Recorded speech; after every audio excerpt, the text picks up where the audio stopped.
ये बहुत पुरानी कहानी है। राजा महाराजाओं के जमाने की है।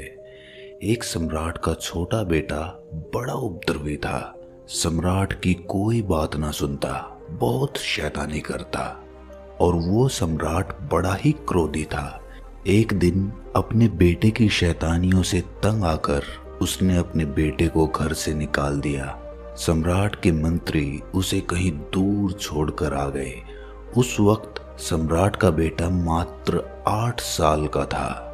अब उस बच्चे के लिए बड़ी मुश्किल हो गई। अब राजा का बेटा अगर राजा ना रह जाए तो उसे और कोई कला तो आती ही नहीं है सिवाय भीख मांगने के।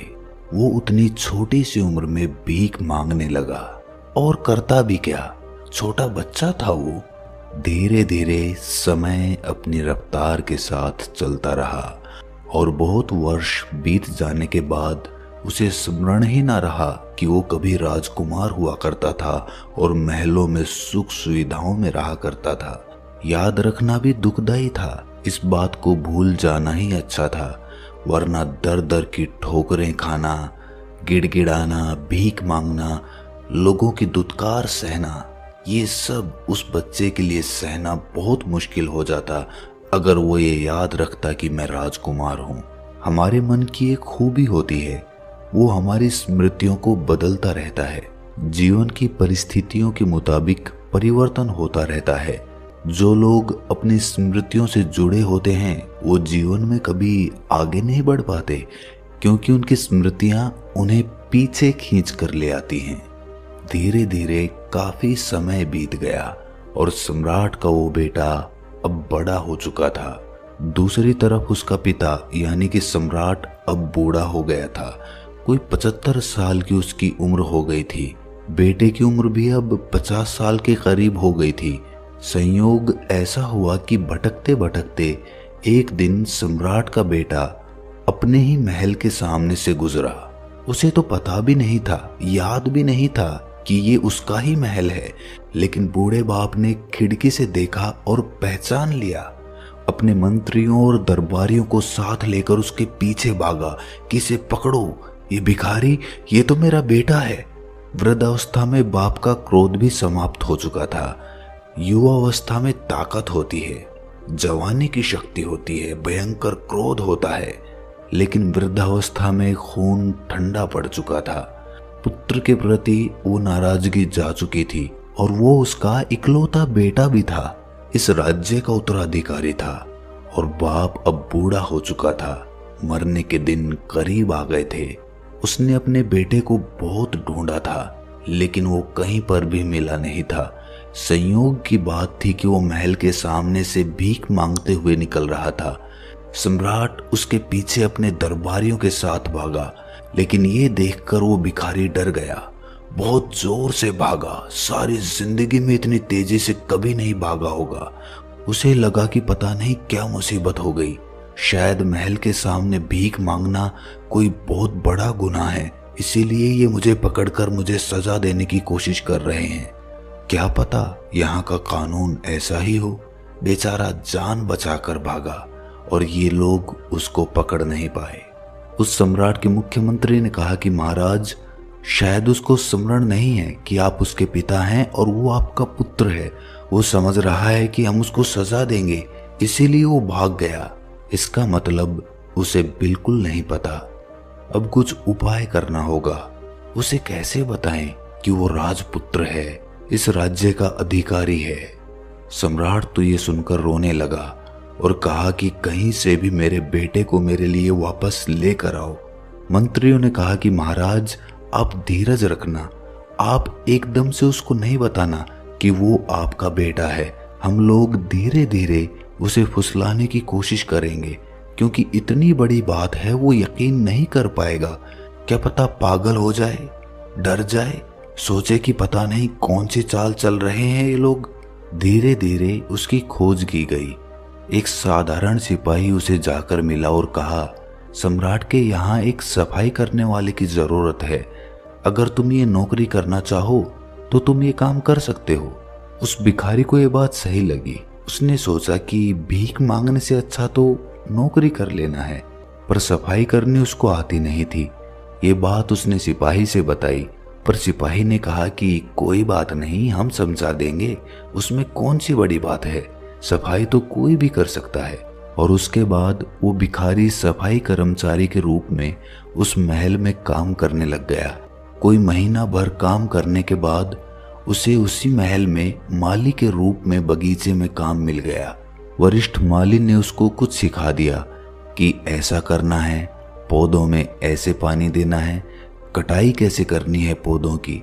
और अब उस भिखारी का अपने ऊपर कुछ विश्वास बढ़ने लगा था कि मैं राजमहल के बगीचे का माली हूं। भीतर कुछ गरिमा भी पैदा हुई, कुछ आत्मसम्मान पैदा हुआ। कुछ दिनों के बाद उसे दरबान का कार्य दे दिया गया। अब तो कभी कभी सम्राट बगीचे में घूमते हुए मुस्कुराकर उसकी तरफ देखते, उसे बहुत अच्छा लगता। कभी कभी सम्राट उसकी पीठ भी थपथपा देते कि तुम बहुत अच्छा काम कर रहे हो। तब तो कहना ही क्या, वो फूला नहीं समाता। 2 महीने बाद उसको मुख्य दरबान बना दिया गया, महल के खजाने का दरबान। अब तो उसकी शान बहुत बढ़ गई थी। धीरे धीरे, कदम दर कदम उसको फुसलाने की कोशिश की जा रही थी। वो खजाने का दरबान बन गया, वहां की चाबी उसके पास ही रहने लगी। अब अपनी ही नजरों में खुद का आदर बढ़ने लगा था। उसे लगा कि मेरी कुछ योग्यता तो है, कुछ तो है मुझ में, जो मुझे इस खजाने का खजांची बना दिया गया है। फिर एक दिन उसे मंत्रिमंडल में शामिल कर लिया गया। अब तो कहना ही क्या, वो राजा के सलाहकारों में से एक हो गया था। उसे अपनी किस्मत पर भरोसा ही नहीं आता था। और एक दिन प्रधानमंत्री ने कहा कि मैं बहुत बूढ़ा हो गया हूँ, मेरी उम्र हो गई है और हिंदू धर्म की प्रथा के अनुसार अब मैं ये पद छोड़ना चाहता हूँ और संन्यास्त होना चाहता हूँ, और मैं अपनी जगह इस योग्य उम्मीदवार को प्रधानमंत्री बनाने की सिफारिश करता हूँ। सम्राट ने मंजूरी दे दी कि ऐसा ही किया जाए। उस भिखारी को भरोसा तो ना आता था कि मेरा भाग्य इतना अच्छा कैसे हो सकता है, मुझ में ऐसा कौन सा गुण है जो ये लोग देख पा रहे हैं। कभी कभी शक भी होता था, लगता था कि जरूर मैं कोई गुणवान आदमी हूँ, तभी तो मुझे प्रधानमंत्री बना दिया गया। अब तो राजा के पास आना जाना काफी बार होता था। एक दिन में 2-4 बार कुछ सलाह मशविरा करना होता और राजा बड़े सम्मान के साथ उसके सामने पेश आते थे। राजमहल के सभी लोग उसे बड़ा प्रेम और सम्मान देते थे। एक दिन सम्राट ने उससे कहा कि मेरा कोई बेटा नहीं है और मैं तुम्हें पुत्रवत देखता हूँ और तुम्हें अपने राज्य का उत्तराधिकारी बनाना चाहता हूँ। तुम्हारे नाम वसीयत लिखना चाहता हूँ। सोचो उस भूतपूर्व भिखारी पर क्या गुजरी होगी। कहाँ 2-2 पैसे के लिए, सूखी रोटी के लिए भीख मांगता फिरता था और आज सम्राट बनने का मौका मिल गया था। और फिर एक दिन सम्राट ने उससे कहा कि अब वक्त हो गया है, मैं थक गया हूँ और अब मैं भी आध्यात्म में डूबना चाहता हूँ, अब तुम राजपाट संभालो। उस दिन से वो भिखारी उस राज्य का सम्राट बन गया। एक दिन पुराने सम्राट ने उसे अपने पास बुलाकर कहा कि अब मैं तुम्हें सच बता देता हूँ, तुम वास्तव में मेरे ही पुत्र हो, तुम ही इस राजगद्दी के अधिकारी हो। लेकिन तुम्हें एकदम से ये बात कहते तो तुम्हें ये बात हजम नहीं होती, इसीलिए ये 1.5 साल का समय खर्च हुआ।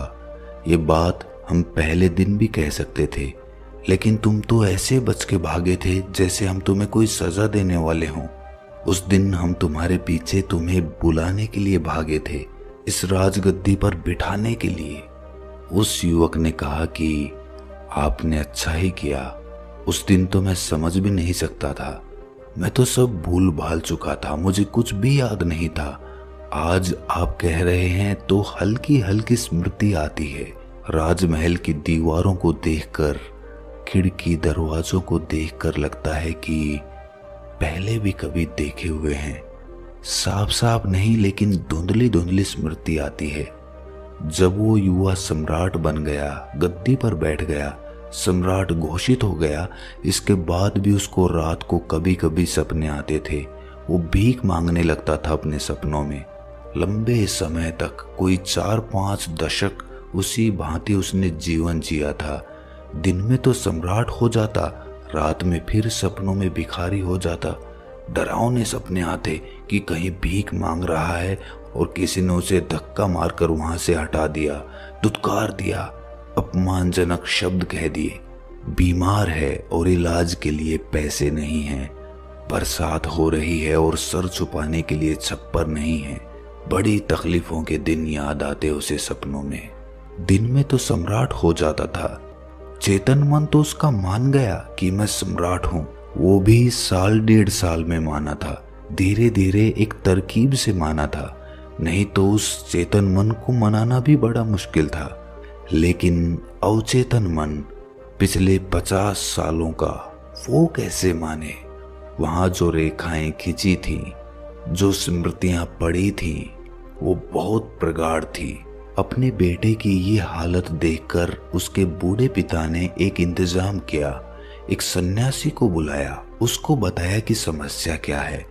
उसने उसको बताया कि ये दिन में तो राजा जैसा व्यवहार करता है, लेकिन सपने में फिर से भिखमंगा हो जाता है। रात भर दुखदाई सपने देखता है। इसके जीवन की कहानी 2 हिस्सों में बट गई। उस सन्यासी ने कहा कि थोड़े से सम्मोहन के प्रयोग इसके ऊपर करने होंगे। अवचेतन मन तक ये धारणा बिठानी होगी कि ये सम्राट है। अवचेतन मन को अभी तक यही लगता है कि ये भिखारी है। उस सन्यासी ने कोई 3 महीने रोज उस पर प्रयोग किए।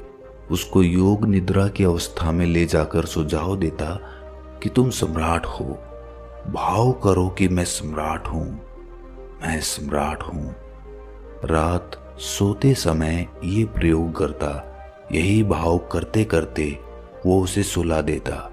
चित्रात्मक रूप से उसको ये दिखाने की कोशिश करता कि तुम सम्राट हो। विशेषकर रात को सोते समय वो ये प्रयोग करता था।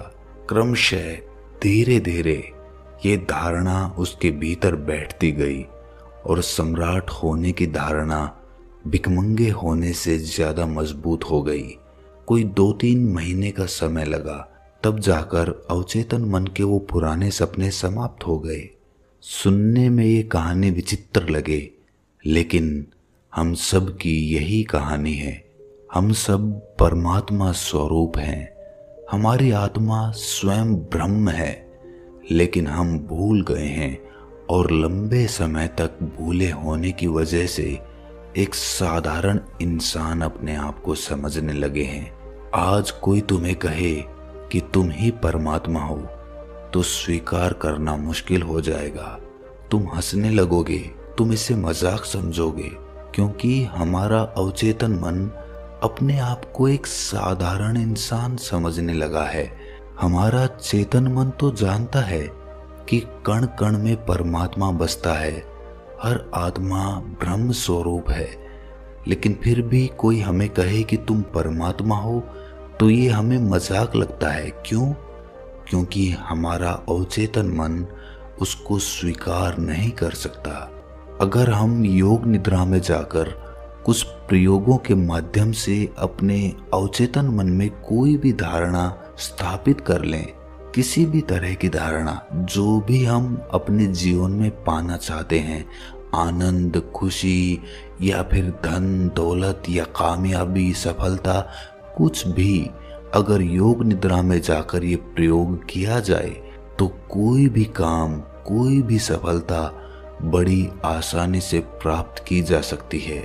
बिस्तर में जाने के बाद और सोने से पहले, जब हम आधी निद्रा में होते हैं, जब हमारा दिमाग बड़ी ही आसानी के साथ सम्मोहित किया जा सकता है, उस वक्त अगर हम अपने दिमाग में ये मंत्र दोहराते रहें कि जो मैं करना चाहता हूँ वो मुझे करना है, या जो भी हम हासिल करना चाहते हैं उसे मंत्र की भांति उस सम्मोहन वाली मनोदशा में हम दोहराते चले जाएं, तो कुछ हफ्तों के प्रयोग के बाद ही हमारा जीवन एकदम से परिवर्तित हो जाएगा।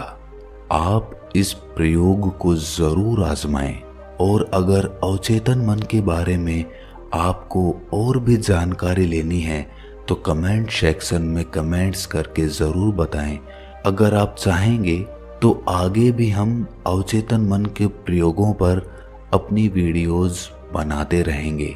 तो कैसी लगी ये कहानी आपको कमेंट सेक्शन में ज़रूर बताना, और अच्छी लगी हो तो इस चैनल को सब्सक्राइब करके नोटिफिकेशन बेल को ज़रूर प्रेस कर देना, क्योंकि हम ऐसी ज्ञानवर्धक कहानियाँ आपके लिए लाते रहते हैं।